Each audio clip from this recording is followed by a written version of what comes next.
จักโกซึ่งเป็นที่เคารพสักการะอย่างสูงยิ่งขอเจริญพรบรรดาศรัทธาสาธุชนทุกคนทุกท่านเบื้องต้นก็ต้องกราบขอแสดงความเคารพครูบาอาจารย์พระเถราจารย์พระเถรานุเถระทุกรูปที่เปิดเครื่องรับฟังในเวลานี้ทุกรูปด้วยความเคารพยิ่งเอาละบรรดาศรัทธาสาธุชนทุกคนทุกท่านวันนี้วันศุกร์ที่13พฤษภาคม2565เป็นวันตรงกับวันเดือน8เหนือขึ้น13ค่ำหรือออก13ค่ำก็ใกล้เข้าวันสำคัญทางพระพุทธศาสนาเข้ามาติ๊กปรารภเหตุวันที่15พฤษภาคมที่จะถึงนี้เป็นวันสำคัญทางพระพุทธศาสนานั่นก็คือวันวิสาขบูชาวันวิสาขบูชามีความสำคัญก็อย่างที่เฮาฮู้แล้วนั่นคือเป็นวันคล้ายวันประสูติวันตรัสรู้และวันเสด็จดับขันธปรินิพพานขององค์สมเด็จพระบรมศาสดาสัมมาสัมพุทธเจ้าซึ่งเป็นผู้ค้นคว้าหาทางหลุดพ้นจนบรรลุรู้แจ้ง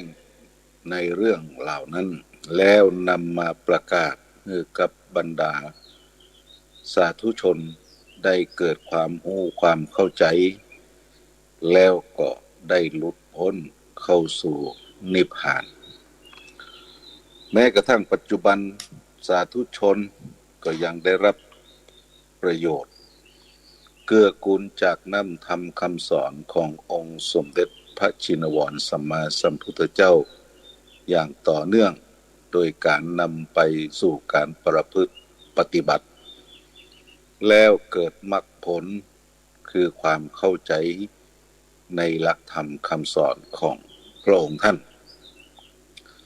สาธุชนทั้งหลายวาระแรกวาระก่อนหน้านี้อาตมาก็ได้อู่เถยหลายเรื่องเนาะโดยเฉพาะอย่างยิ่งเรื่องเกี่ยวกับภัยของพระพุทธศาสนา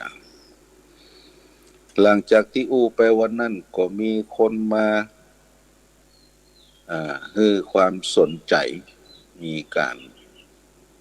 แลกเปลี่ยนเรียนรู้หลังใหม่หลายหลากมันก็เป็นเรื่องที่โมเฮาต้องเฝ้าติดตามความเคลื่อนไหวเหล่านี้อย่างต่อเนื่องเพราะพระพุทธศาสนาทุกวันนี้นั้นกล่าวได้เลยว่ากำลังถึงความเจริญขั้นสูงสุดในสยามประเทศคือประเทศไทยถ้าจะมองกันไปทั่วทุกพื้นที่บนโลกใบนี้ก็จะมีบักกี่ประเทศที่ยังยืนยงคงมั่นอยู่ในหลักการของพระพุทธศาสนาประเทศที่ดูจะมีความมั่นคงในเรื่องของการประพฤติปฏิบัติตามคำสั่งคำสอนขององค์สมเด็จพระชินวรสัมมาสัมพุทธเจ้าเป็นประเทศหนึ่งก็คือประเทศศรีลังกาหรือประเทศลังกาในอดีตแล้วก็ประเทศไทยประเทศพม่าประเทศลาวก็ล้วนยังยืนยงคงอยู่ในรูปแบบของการนับถือพระพุทธศาสนาสาธุชนทั้งหลายภัยของพระพุทธศาสนาเนี่ยบ่ใช่มีในเฉพาะปัจจุบันมีตั้งแต่อดีตการตั้งแต่องค์สมเด็จพระสัมมาสัมพุทธเจ้าประกาศสัจธรรมครั้งแรกเราจะเข้าใจกันอยู่อย่างหนึ่งว่าตอนที่องค์สมเด็จพระสัมมาสัมพุทธเจ้าตรัสรู้อนุตตรสัมมาสัมโพธิญาณแล้วได้นำหลักธรรมคำสอนหรือความเข้าใจความรู้ของพระองค์ท่านนำไปประกาศเผยแผ่ในชมพูทวีปหรือประเทศอินเดียพระองค์ก็ต้องผจญกับภัยมากมาย เพราะประเทศอินเดียอยู่ท่ามกลางความคิดที่หลากหลายศาสนามากมายเจ้าลัทธิเจ้าอุดมการณ์นักสำนักครูบาอาจารย์นักนั่นก็เป็นข้อกำหนดอย่างหนึ่งโดยมหาวิโลกนะเพิ่นบอกไว้ว่าพระสัมมาสัมพุทธเจ้าแต่ละพระองค์ถ้าจะมาประสูติการในโลกนี้ก็ล้วนจะต้องไปประสูติการหรืออุบัติขึ้นณชมพูทวีปและในชมพูทวีปที่เฮาหมายถึงก็คือประเทศอินเดียและจะต้องเกิดในมัธยมประเทศตัวคือประเทศที่เจริญแล้วคือภูมิภาคหรือภูมิภาคหรือพื้นที่ที่มีความเจริญเป็นห้องมัธยมประเทศส่วนมากแล้วในความหมายของคำว่าประเทศเนี่ยในคำของพระพุทธศาสนาเปิ้นแบ่งเป็นสองลักษณะคือมัธยมประเทศกับปัจจันตประเทศปัจจันตประเทศก็คือแถวชนบทรอบนอกแต่ถ้ามัธยมประเทศนี่ก็หมายถึงส่วนกลางของบ้านเมืองนั้นที่นี่หลังจากที่องค์สมเด็จพระสัมมาสัมพุทธเจ้าตรัสรู้แล้วในมัธยมประเทศพระองค์ก็นำธรรมะไปเผยแผ่ท่ามกลางเจ้าลัทธิมากมายโดยเขาไม่ได้รู้จักถึงคำว่าพระพุทธศาสนาหรือพระสัมมาสัมพุทธเจ้าถ้าท่านได้เคยติดตามภาพยนตร์เรื่องพระพุทธเจ้าหรือเจ้าชายสิทธัตถะหรือเรื่องพระพุทธเจ้าบรมศาสดาของโลกท่านก็จะเห็นวาระต่างๆในการประกาศพระศาสนาที่จะต้องผจญกับภัยมารมากมายมันก็ไม่ได้ถือเป็นความผิดเพราะในช่วงนั้นประชาชนมีแนวปฏิบัติตามแบบเบาโบราณของเขาเป็นอย่างนั้นเมื่อเจอสิ่งแปลกก็เลยเกิดความสงสัยก็เข้าไปต่อต้านทักท้วงเพื่อบ่ฮือไปลุกล้ำลัทธิเดิมๆของเขาแต่พระพุทธองค์ก็บ่ทรงย่อท้อนำพระพุทธศาสนาไปประกาศเผยแผ่ได้ถึง45พรรษาเต็มๆใน45พรรษาที่พระองค์ทรงประกาศพระสัจธรรมนั้นเป็น45พรรษาที่มีคุณภาพ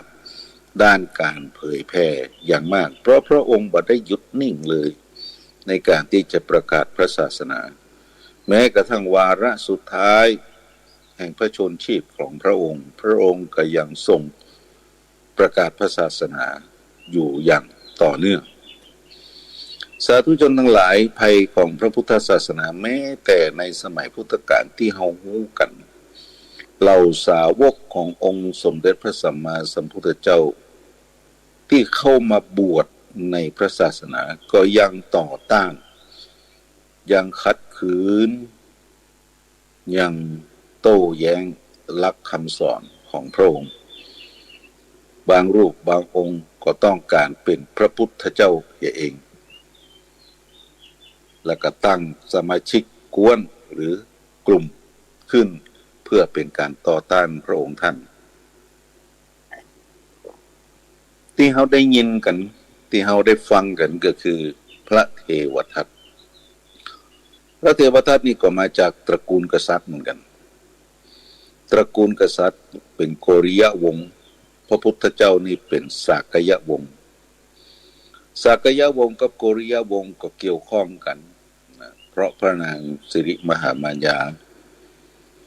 หรือพิมพาเนี่ยก็เป็นราชธิดาในโกริยวงศ์หลังจากที่มีการต่อต้านเพื่อที่จะแยกลัทธิเขาจึงฮ้องว่าพระเทวทัตนั้นทำอนันตริยกรรมก็คือแยกสงฆ์ให้แตกจากกันเป็นสังฆเพศเป็นหนึ่งในอนันตริยกรรม5อนันตริยกรรม5ก็คือปัญจานันตริยกรรมเป เป็นกรรมอันที่ไผ่ปฏิเสธผลของมันบ่ได้ผลของมันจะต้องให้ผลในชาติต่อไปทันทีผลของมันจะต้องให้ผลต่อชาติต่อไปในทันทีอนันตริยกรรม5ก็คือ1มาปิตุฆาตฆ่าบิดา2มาตุฆาตฆ่ามารดา3อรหันตฆาตฆ่าพระอรหันต์4โลหิตุปบาททำร้ายพระพุทธเจ้าถึงขั้นตั้งแต่ทำให้พระโลหิตห่อขึ้นไปและอันสุดท้าย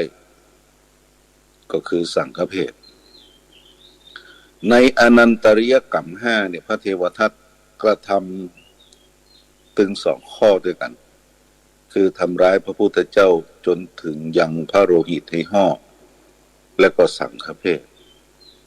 อนันตริยกรรม2ข้อนั้นนักแม้กระทั่งวาระสุดท้ายแห่งชีวิตของพระเทวทัตสำนึกรู้แล้วว่าสิ่งที่ตัวเองกระทำนั้นบ่ถูกต้องบ่เหมาะสมตั้งใจจะไปขอขมาองค์สมเด็จพระสัมมาสัมพุทธเจ้าคือลูกศิษย์ลูกหาหามเนาะหามใส่แค่เพิ่นฮ้องว่าแค่เสลียงนะออกจากสำนักของตัวเก่าไปเพื่อที่จะไปเฝ้าพระพุทธเจ้าที่พระเชตวันวิหาร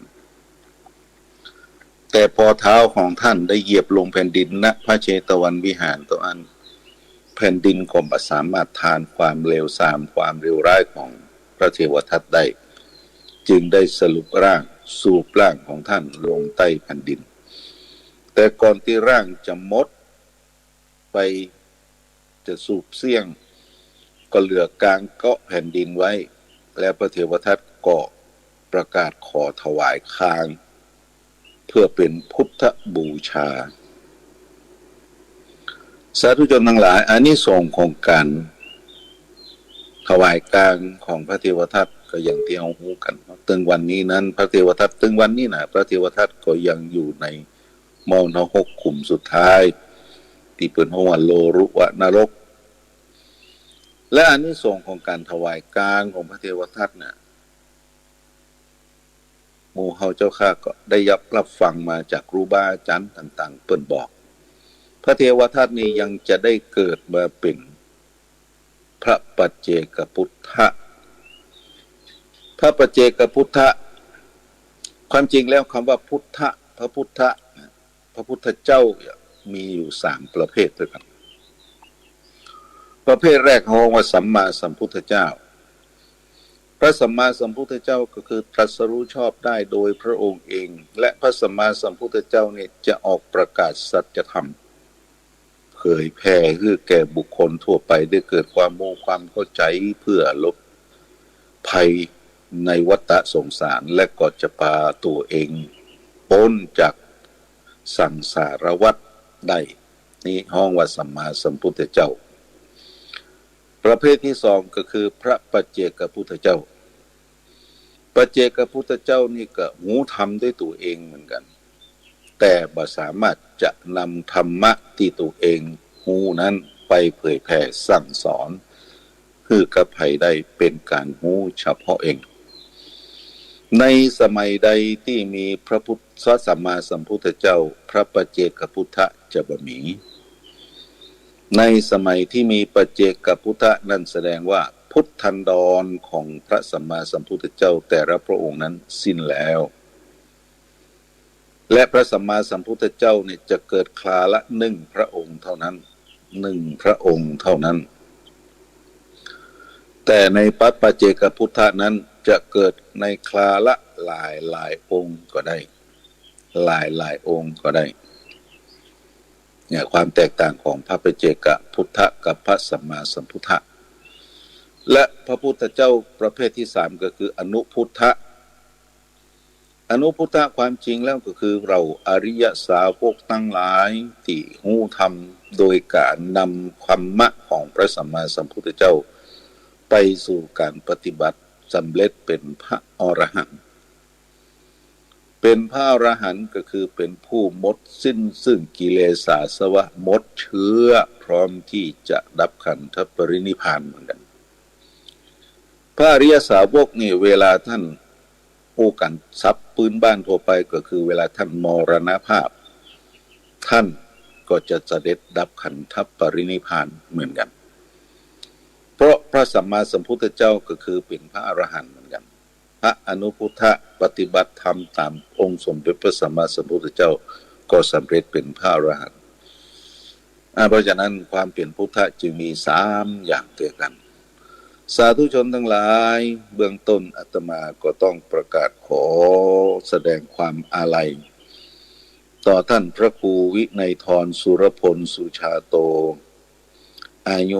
58 ปีพรรษา10อดีตเจ้าวาดวัดป่างไฮตำบลเทพเสด็จอำเภอดอยสะเก็ดจังหวัดเชียงใหม่ซึ่งหลวงพ่อพระครูวินัยธรสุรพลเนี่ยเป็นพี่ชายของท่านพระครูโสพลปริยัติพระครูโสพลปริยัติก็คือท่านเลขารองเจ้าคณะจังหวัดเชียงใหม่ท่านประจำอยู่ที่วัดพระสิงห์วรมหาวิหารพระอาจารย์พระครูวินัยธรสุรพลสุชาโตเป็นนักเผยแผ่ธรรมรูปหนึ่งออกจัดรายการร่วมกันท่านได้มรณภาพนั่นก็แสดงว่าบุคลากรที่มีความมุ่งหมายในการประกาศสัจธรรมเพื่อเกิดความรู้ความเข้าใจแก่พุทธศาสนิกชนทั่วไปของหมู่เฮาเจ้าข้าได้สิ้นไปแถมรูปหนึ่งพระทุเจ้าเวลาท่านตายเฮาก็จะใช้คำว่ามรณภาพมรณภาพสำหรับอุบาสกอุบาสิกาสาธุชนทั่วไปเอาก็ฮ้องว่าถึงแก่กรรมสาธุชนทั้งหลายคำว่าถึงแก่กรรมท่านลองแยกออกกันหรอถึงแก่กรรมถึงก็คือไปถึงแก่ก็คืออายุนักละมากละกรรมก็คือสิ่งที่ตัวเองกระทำคนที่ถึงแก่กรรมก็คือคนที่ถึงวาระสุดท้ายแห่งชีวิตท่านพระครูวินัยธรแม้อายุจะยังน้อยอยู่58 พรรษาตอนนั้น58 ปีเท่านั้นเองท่านก็ได้จากหมู่เฮาไปเกิดถือได้ว่าไปด้วยบุญธรรมกรรมแต่งที่ไผ่ปฏิเสธบ่ได้ไผ่ปฏิเสธบ่ได้ว่าตัวเองจะต้องมีอายุเต่าอันเต่าอีจะต้องมีอายุ100 ปี120 ปี200 ปีว่าบ่ได้เพราะสังขารของคนเฮานั้นหลีกหนีบ่พ้นลักษณะ3อย่างคืออนิจจังทุกขังอนัตตาเป็นห้องว่าไตรลักษณ์ลักษณะ3อย่างอนิจจังบ่เที่ยงหู้ความอย่างไปมาทุกขังเป็นทุกแตะท่านลองคิดพิจารณาพอเตอะชีวิตนี้เต็มไปด้วยความทุกข์บางครั้งกว่าจะหลับจะนอนแต่ละวันได้หลังจากเสร็จสิ้นภารกิจประจำวันตะล่อนกันวันค่ำปิกมาถึงบ้านถึงจองอาบน้ำอาบท่ากินข้าวดูข่าวอย่าสักหน่อยเข้านอนบางครั้งยังนอนบ่ได้เตือกใจมันก็ต้องคิดต้องเจตวันผูกกูจะทำอะไรอย่างทำปัจจุบันนี้กูอยู่ในฐานะหมอกใดระดับไหนมีหนี้สินเต่าใดมันเป็นความกังวลเป็นทุกข์บางครั้งก็หลับด้วยความอ่อนเพลียในเรื่องของความคิดเหล่านั้นที่มันเกาะกลุ่มลุมลาสุมอยู่เนี่ยหมู่เฮาเจ้าข้าทั้งหลายเปิ้นว่าชีวิตนี้เต็มไปด้วยความทุกข์แต่เฮาก็มักจะมองข้ามความทุกข์ไปเพราะมีวิธีแก้ทุกข์อย่างที่ว่ากันนะเวลานั่งเมินเจ็บแข้งเจ็บขาปวดก้นก็ลุกเหียก็เตี้ยวเหียหรือนั่งเปลี่ยนท่าเหียก็หายทุกข์ตัวนั้นไปมันเป็นการหายชั่วขณะเวลาลุกเวลาเดินนักเตียวนักก็เป็นทุกข์ข ก็พักนะแก้ไขกันไปแต่ความทุกข์นั่นก็บ่หายก็ยังวนเวียนที่จะต้องมาปะเฮาอยู่ทุกวันทุกวันสาธุชนทั้งหลายชีวิตคนเฮาบ่แน่นอนเป็นทุกข์เป็นอนัตตาอนัตตาก็คือบ่มีตัวตนท่านลองแยกร่างของท่านออกมาลองว่าความเป็นตัวตนของท่านแต่แล้วมีตรงไหน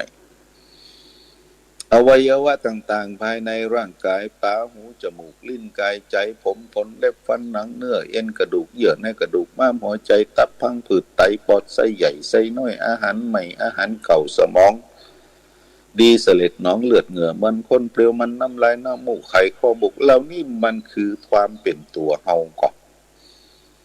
บอกมาได้สักอย่างมันเพียงแต่เป็นองค์ประกอบสร้างตัวคือเป็นร่างขึ้นแล้วก็สมมติว่าเป็นนายนั่นเป็นนางนี่เป็นพระนั่นเป็นพระนี่นี่คือเรื่องของสมมุติสัจจะมันไม่ได้อยู่ในอำนาจเฮานะความจริงเฮาอาศัยมันดวงจิตอาศัยร่างนี้เพื่อที่จะประทังความเป็นตัวตนให้อยู่ไปความจริงแล้วคนเฮาทุกวันเนี่ยมันมีสองชีวิตด้วยกันตัวคนหนึ่งมีสองชีวิตสาธุชนทั้งหลายคิดให้ดีคือหนึ่งรูปชีวิตก็คือสิ่งที่เฮาหันนะเดินเหินไปมาอูจาปาใสประกอบกิจการขับรถขับปลาขับเครื่องบินขับเรือทำธุรกิจเป็นนั่นเป็นเศรษฐีมหาเศรษฐีเป็นครูบาอาจารย์เป็นสมาชิกอบต.เป็นนายกอบต.เป็นสมาชิกเทศบาลเป็นนายกเทศมนตรีเป็นปลัดอำเภอเป็นเจ้าหน้าที่ปกครองเป็นนายอำเภอเป็นปลัดจังหวัดเป็นผู้ว่าจังหวัดตลอดถึงเป็นคณะรัฐมนตรีมันเป็นสิ่งสมมุติกันทั้งนั้นความเป็นอย่างนี้เกิดขึ้นกับมนุษย์ทุกรูปทุกนามความจริงแล้วมันไม่มีอย่างเฮาสมมุติกันเท่านั้นเองสาธุชนทั้งหลายหมู่เฮาเจ้าข้ามักจะหลงละเริงในความเป็นอย่างนั้นซึ่งความจริงแล้วเฮาไม่สามารถที่จะบังคับกับเกณฑ์มันได้แม้แต่ร่างกายเฮาเนี่ยกว้างศอกยาววานาคืบก็ยังจะต้องวนเวียนอยู่ในวัฏฏะสงสารแก่เจ็บตายถ้าท่านบังคับมันได้ท่านลองบังคับมันแล้วบ่ต้องแก่บังคับมาได้เพราะถึงเวลาแก่มันก็ต้องแก่ไปตามธรรมชาติของร่างกายสรรพสิ่งทุกอย่างที่เกิดขึ้นในโลกนี้แก่เจ็บตายเหมือนกันหลังจากที่เกิดขึ้นแล้วบอกว่าจะสรรพสิ่งอันนั้นจะเป็นอะไรอย่างเป็นปูนเป็นเหล็กเป็นไม้ทุกอย่างตกอยู่ในสภาพนี้ทั้งนั้นมันต้องมีวันเสื่อมมันต้องมีวันสลายอันนี้เปิ้นฮ้องอันนี้จังทุกขังอนัตตาท่านลองสร้างหรอร่างกายเฮาผมบ่ต้องงอกเนื้อเขี้ยวบ่ต้องหล่อนเนื้อหนังบ่ต้องเหี่ยวเนื้อบ่ได้เนี่ยลักษณะ3อย่างเนี่ยเกาะกลุ่มลุมลาคนเฮาอยู่การจากไปของบุคคลแต่ละคนบ่ว่าจะเป็นคนใกล้ชิดสนิทสนมกับเฮามากน้อยแค่ไหนมันก็เป็นไปตามกลไกของธรรมชาติมันเป็นไปตามวาระแห่งชีวิตไผมันไผฮู้บ่ได้ว่าตัวเองจะต้องจากโลกนี้ไปเมื่อไหร่นี่เปิ้นเฮาว่ารูปชีวิตที่เฮาเห็นกันอยู่ชีวิตแต่ชีวิตนึงก็คือนามชีวิตนามชีวิตก็คือดวงจิตหลังจากที่เฮาถึงแก่กรรมหรือถึงแก่มรณภาพดวงจิตอาศัยรูปชีวิตอยู่นามชีวิตอาศัยรูปชีวิตอยู่เมื่อหมดวาระของการยืนยงคงอยู่ของรูปชีวิตนามชีวิตก็จะต้องเคลื่อนออกจากร่างนี้ไปการเคลื่อนออกจากร่างนี้ไปเปิ้นฮ้องว่าจุติหลายคนเข้าใจผิดคำว่าจุติคือการเกิดบ่ใช่ความจริงแล้วจุติคือการตายการเคลื่อน เคลื่อนจากสภาวะหนึ่งไปสู่อีกสภาวะหนึ่งเอาห้องว่าจุติการเกิดนั้นความจริงมันมีศัพท์เฉพาะของมันอยู่ก็คือชาติชาติคือการเกิดนะแต่คำว่าจุติก็คือการเคลื่อนบางคนเข้าใจผิดเวลาไปงานศพมักจะได้ยินพิธีกรตำป่าจ้าคือพรรณนาหรือลำลึกถึงความตายด้วยคำว่าจุติจุตังมะละนังจุติ อาตมาฟังแล้วก็ยังบอกเข้าใจว่ามันหมายความว่าจะได้ของมันจุติจุตังมะละนังจุติงงจุติจุตังมะละนังจุติก็คือเก่าโดยเอาคำที่ได้ยินมาที่เปิ้นอู้กันมาแล้วเอามาผสมกันโดยบ่มีความหมายจุติจุตังก็คือการเคลื่อนมรณังก็คือความตายมรณังจุติถ้าจะแปลไปตามศัพท์นะจุติจุตังก็คือตัวเดียวกันแปลว่าเคลื่อนมรณังก็คือความตายจุติจุตังมรณังจุติความตายแล้วก็เคลื่อนมันก็ต้านนะความจริงแล้วการพิจารณาเวลาไปงานศพเฮาก็จะต้องใจคำภาษาบาลีที่เป็นการล้ำลึกถึงความตายให้ถูกต้องน้อยนั่นก็คือคำว่าอวัสสังมะยามริตพังอวัสสังมะยามริตพังอวัสสังมะยามริตพังนั่นหมายความว่าอันเรามันแปลว่าอันเราก็จะพึงตายเช่นเดียวกับท่านอย่างไม่ต้องสงสัยอันนี้เป็นว่าการเจริญมรณสติอันเราก็จะพึงตายเช่นเดียวกับท่านอย่างไม่ต้องสงสัยอวสังแปลว่าไม่สงสัยมริตพังคือพึงตายแต่ทีนี้ในกรรมนี้อวสังมยามริตพังเนี่ยมันยกศัพท์ขึ้นมาตัวอีกแต่เวลาแปลจะต้องยกอย่างกรรมหลายอย่างเข้ามาโดยรับการแปลภาษาบาลีอวสังมยามริตพังอันเราก็พึงตายเช่นเดียวกับท่านยังไม่ต้องสงสัยเนี่ยคือการพิจารณามรณสติสาธุชนทั้งหลายเวลาเราไปงานศพอันนี้ตุลุงจะขอทำความเข้าใจกับหมู่เฮาอย่างน้อยนึงเนอะเวลาไปงานศพเฮาจะหันเปิ้นเขียนที่ข้างโลงศพอย่างสมมติตุลุงไมตรีเนาะได้มรณภาพก็จะเขียนชื่อพระไมตรีเข้าเวสโกปอชาตะแปลว่าเกิดแล้วเมื่อวันที่18ธันวาคม2496เนี่ยเพิ่นก็จะเขียนไปทีนี้ตอนตายถ้าเป็นชาวบ้านทั่วไปเฮาจะอ่านว่าเพิ่นเขียนคำว่ามรณะมรณะนั่นเองมรณะนี่แปลตามศัพท์แล้วแปลว่าความตายนี่มันเป็นชื่อของมันบ่ได้มันเป็นชื่อของมันบ่ได้มันไม่ได้เป็นกิริยามันเป็นนามคือเป็นชื่อมันไม่ได้เป็นกิริยา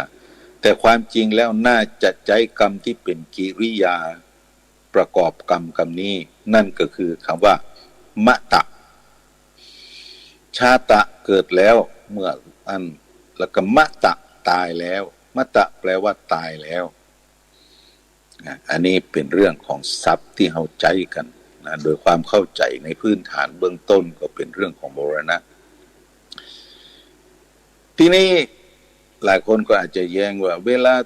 ประกาศข่าวทั่วไปยังบอกว่านายนั่นนางนี่ถึงแก่กรรมถึงแก่กรรมหรือถึงแก่มรณกรรมคือ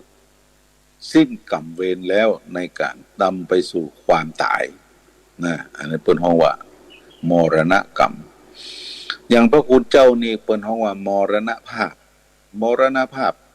มาจากคำว่ามรณะกับภาวะแปลว่าความเป็นมรณะแปลว่าความตาย ก็คือถึงภาวะแห่งความตายแล้วแปลตามศัพท์เพราะฉะนั้นคำว่ามรณะนี่จึงแปลว่าความตายมรณภาพก็คือถึงภาวะถึงความเป็นผู้ถึงความตายแล้วอย่างนี้เป็นต้นนะฮะ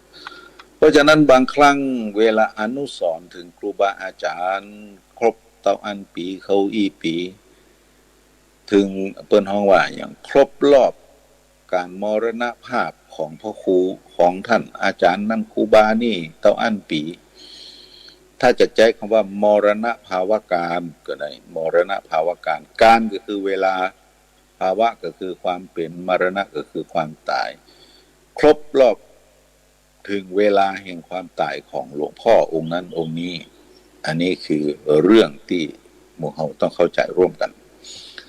เอาละศรัทธาสาธุชนทั้งหลายตุลงก็ได้อู้ถึงเรื่องการขอความ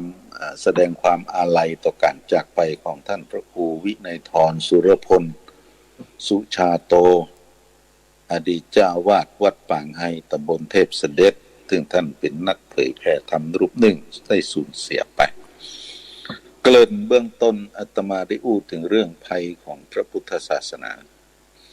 สาธุชนทั้งหลายติดตามข่าวกันอย่างใกล้ชิดเนอะ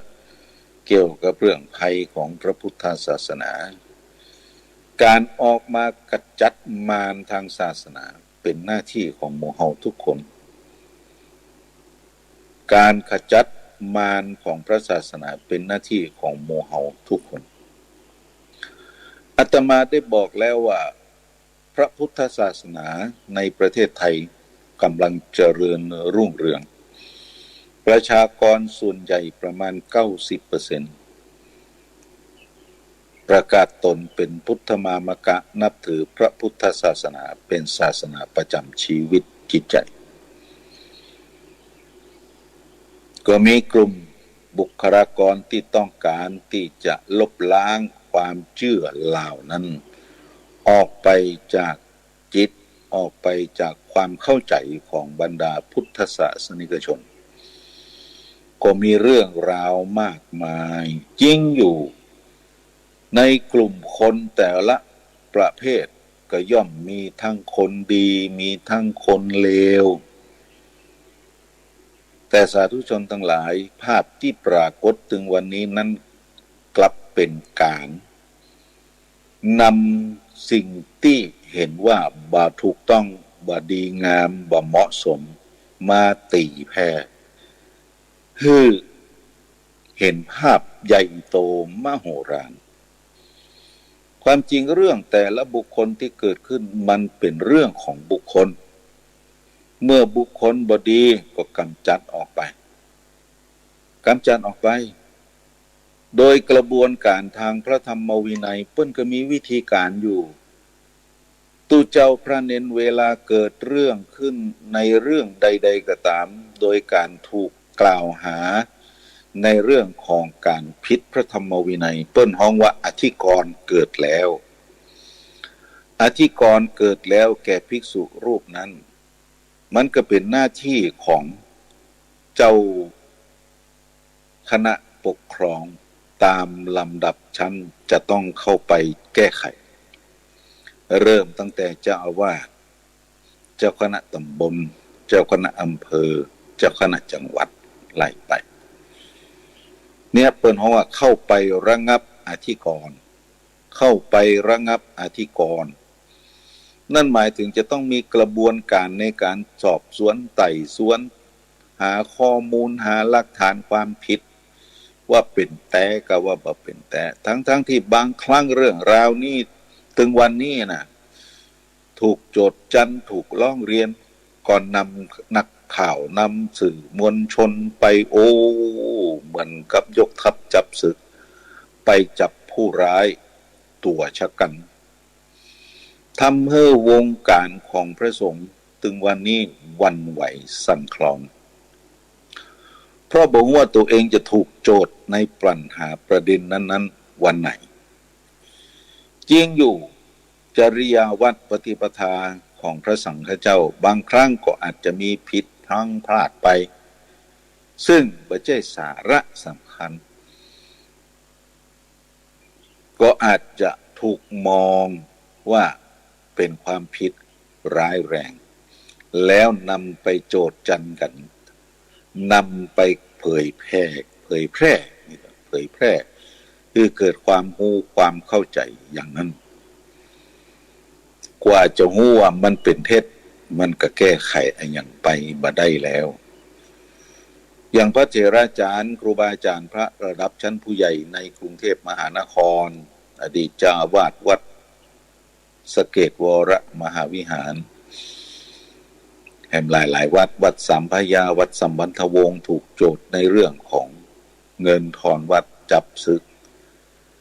เพื่อมาหู้เมื่อรุ่นศาลตัดสินว่าบ่ผิดแก้ไขอย่างบ่ได้ในเรื่องของข่าวสารเพราะมันออกไปแล้ว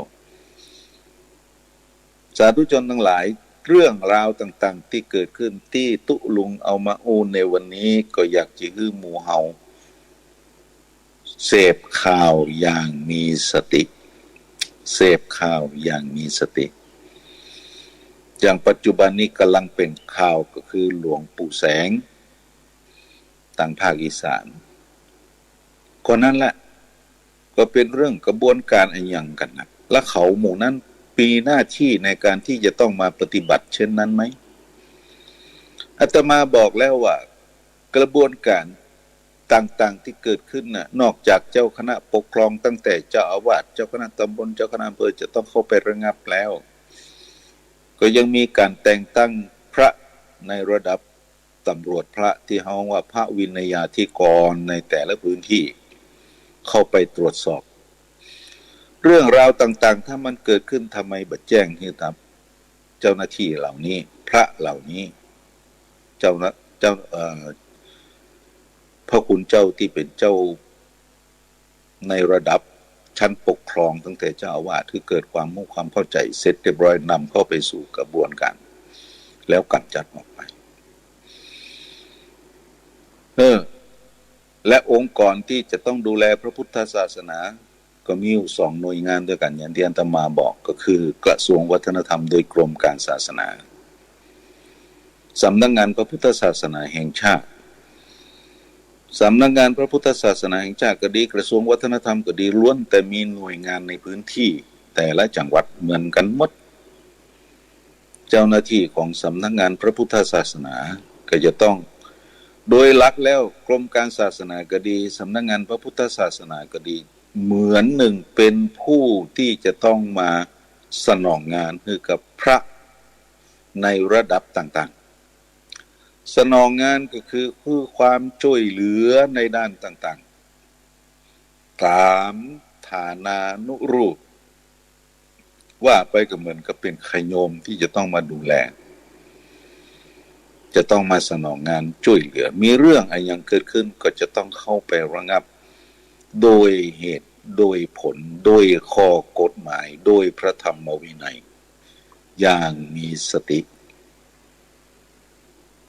เคยมีคนเสนอว่าผู้อำนวยการสำนักงานพระพุทธศาสนาแห่งชาติถ้าอยากจะได้คนไปอยู่ในตำแหน่งนั้นน่าจะมีการกำหนดคุณลักษณะหรือคุณสมบัติที่เปิ่นขอมาก็คือบอกว่าจะต้องมีปริญญาธรรมตั้งแต่6ประโยคขึ้นไป7ประโยคขึ้นไปอาตมาฟังแล้วก็เข้าท่านั่นหมายถึงว่าคนที่จะเข้ามาทำงานด้านพระพุทธศาสนาจะต้องเข้าใจในเรื่องของพระพุทธศาสนาโดยเฉพาะอย่างยิ่งรักพระธรรมวินัยขององค์สมเด็จพระสัมมาสัมพุทธเจ้าที่เป็นศีราจารวัตรของพระภิกษุและกฎหมายที่เกี่ยวข้องกับคณะสงฆ์ในระดับสมควรหลายท่านอาจจะแย้งว่าเพิ่งกับหูละกะบางครั้งหูเฉพาะเรื่องกฎหมายแต่บ่ได้หูเรื่องของศีราจารวัตรหรือพระธรรมวินัยที่พระพุทธองค์ทรงนำเป็นแนวทางในการปฏิบัติของคณะสงฆ์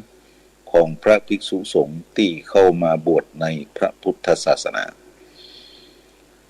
บางครั้งเมื่อสัมภาษณ์ก็ผิดถูกหลายเตื่ออาตมาฟังแล้วก็รู้สึกเศร้าใจ ว่าคนที่จะต้องมาปฏิบัติงานเพื่อสนองพระพุทธศาสนามีความรู้แค่นี้เองเหรอแต่มันก็เป็นข่าวไปละมันก็เป็นกระแสไปละแก้ไขอย่างไม่ได้สาธุชนทั้งหลายที่ตุลงมาอู้ตั้งแต่ต้นเพื่อที่จะบอกคือหมู่เฮาฮู้ว่าในความเป็นพระพุทธศาสนาในประเทศไทยหรือในโลกใบนี้มีองค์ประกอบที่สำคัญก็คือมีบริษัททั้งสี่มีภิกษุบริษัทภิกษุณีบริษัทอุบาสกบริษัทอุบาสิกาบริษัทแยกเป็นสองฝ่ายก็คือฝ่ายพระกับฝ่ายคฤหัสถ์ที่จะต้องออกมาช่วยกันปกป้องพระพุทธศาสนาทำไมถึงต้องออกมาปกป้องพระพุทธศาสนาสาธุชนทั้งหลายประเทศต่างๆในโลกใบนี้ที่มีการนับถือศาสนาต่างๆความรุนแรงในเรื่องของการปฏิบัติตัวต่อกันในสังคมมันเกิดขึ้นอย่างต่อเนื่องเฮาฟังข่าวเถอะ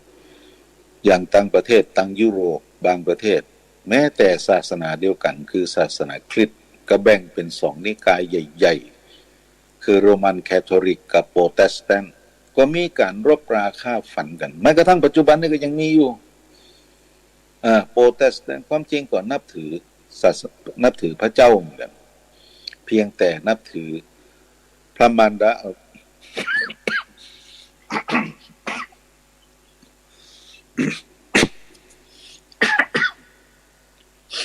สุมาเตะเพียงแต่นับถือพระแม่มารีกับพระเยซูกับพระยะโฮวาก็อาจจะต่างกันน้อยหนึ่งแต่ก็มาจากรากเหง้าเดียวกันก็ยังมีการรบราฆ่าฟันกันนี่อย่างนี้เป็นต้นเพราะฉะนั้นสาธุชนทั้งหลายมีศาสนาพุทธเท่านั้นที่บ่เคยรบราฆ่าฟันกันและก็บ่เคยทำร้ายศาสนาอื่นศาสนาใดๆก็ตามที่มาประกาศในประเทศไทยคนไทยเฮาก็บ่ได้รังเกียจแม้เฮาบ่ได้นับถือเฮาก็บ่ได้ตั้งข้อรังเกียจถ้าหากอยู่ร่วมกันอย่างสันติสุขยกเว้นมาเพื่อที่จะทำร้ายหรือสร้างเงื่อนไขเกิดความแตกแยกเฮาก็จะออกมาต่อต้านในลักษณะของการบ่ฮือมีศาสนสถานในพื้นที่เพราะถ้าหากมาแล้วความบ่สงบก็มักจะเกิดขึ้นเพราะ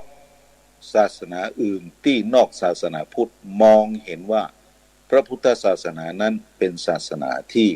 ไม่ดี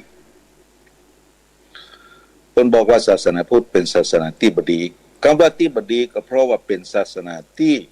แย่งเอามวลชนจากเขาไปดึงเอามวลชนจากเขาไปเขาอยากจะได้มวลชนเข้ามาเป็นศาสนิกในศาสนาของเขาเมื่อความเป็นพระพุทธศาสนาเกิดขึ้นศาสนิกชนทางพระพุทธศาสนามากมีความแน่นแฟ้นเขาก็ต้องการที่จะลบล้างพระพุทธศาสนาออกไปจากความเชื่อถือของกลุ่มบุคคลเหล่านั้นอย่างนี้เป็นต้นจึงฮ้องว่าศาสนาพุทธเป็นศาสนาที่ไม่ดีสาธุชนทั้งหลายเคยมีตุเจ้าหลายรูปเนาะออกมาประกาศถึงภัยของศาสนาอื่นประกาศตัวประกาศตนในการที่จะต่อต้านศาสนานั้นๆเพื่อบ่ให้เกิดขึ้นในสยามประเทศหลายรูปถูกจับศึกโดยข้อหาเป็นภัยต่อความมั่นคงอาตมาก็บ่เข้าใจเหมือนกันว่าเป็นภัยต่อความมั่นคงในประเด็นใดในเมื่อเฮาออกมาปกป้องสถาบันของเฮาในการที่จะให้ยืนยงคงอยู่คู่วิถีชีวิตชาวไทยตลอดไปตุลงมาอูวันนี้หรืออูวันก่อนก็มีฟีดแบ็กมีเสียงมากมายเตียดต่างมาก็บ่กลัวก็บ่หวั่นไหวเพราะสิ่งที่นำมาอู้ ก็บ่ได้เจาะจงว่าเป็นเรื่องของศาสนาใดๆบุคคลใดเป็นผู้เป็นภาพรวมหมู่เฮาเจ้าข้าเข้าใจกันว่าสิ่งต่างๆที่มันเกิดขึ้นที่มันเป็นเหตุเป็นเพศเป็นภัยทางพระพุทธศาสนานั้นมันคุกคามเข้ามาทุกรูปแบบตั้งแต่ทำลายครูบาอาจารย์พระเถรานุเถระโดยกระบวนการต่างๆอย่างมีแบบแผนอันนี้อันตรายเอาละสาธุชนทั้งหลายในฐานะที่เฮาเป็นพุทธบริษัทเฮาจะต้องลุกขึ้นมาตื่นรู้ในภัยเหล่านั้นอย่างมีสติและพร้อมที่จะไปปกป้องพระพุทธศาสนาต่อไปความเป็นพระพุทธศาสนาบ่ได้เกี่ยวกับศาสนาวัตถุบ่เกี่ยวกับศาสนสถานบ่เกี่ยวกับศาสนาบุคคลนั่นคือมันเกี่ยวกับศาสนาธรรมแต่ศาสนสถานก็ดีศาสนาวัตถุก็ดีศาสนาบุคคลก็ดีล้วนเป็นผู้มีส่วนสำคัญล้วนมีส่วนสำคัญในการที่จะยืนยงคงอยู่ของพระพุทธศาสนาอยู่ต่อไปเราจะต้องเสพข่าวอย่างมีสติเกิดเรื่องราวกับใครคนใดคนหนึ่งสักหนึ่งคนหนึ่งรูปหนึ่งตนหนึ่งองค์ก็อย่าตีเมารวมว่าทั้งหมดเป็นอย่างนั้นทั้งหมดเป็นอย่างนั้นบ่ใช่มันเป็นเรื่องของบุคคลเพราะอาตมาบอกไว้แล้วว่าพระที่มาบวชในพระพุทธศาสนาปัจจุบันนี้นั้นเป็นพระเสขบุคคล